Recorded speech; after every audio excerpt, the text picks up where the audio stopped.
સુરતના નક્ષત્ર safe house કૌભાંડ કેસમાં મોટો ખુલાસો થયો છે, જેમાં હર્ષ દિયોરાએ શેર માર્કેટમાં પૈસા ગુમાવતા આ કારસ્તાન ઘડ્યું હતું. સેફ હાઉસના માલિક મહેશ દિયોરના દીકરાએ શેર માર્કેટમાં 3 કરોડ રૂપિયા ગુમાવ્યા હતા. શેર માર્કેટના દેવાની ભરપાઈ કરવા ચોરીનો સમગ્ર પ્લાન ઘડાયો હતો.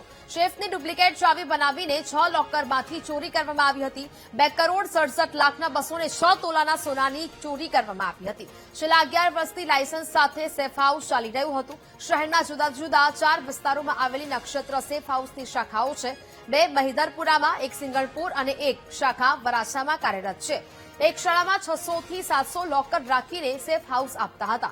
પોલીસે 4 આરોપીઓની ધરપકડ કરી લીધી છે. પોલીસે આરોપીઓ પાસેથી 15 લાખ રૂપિયા રિકવર પણ કર્યા છે.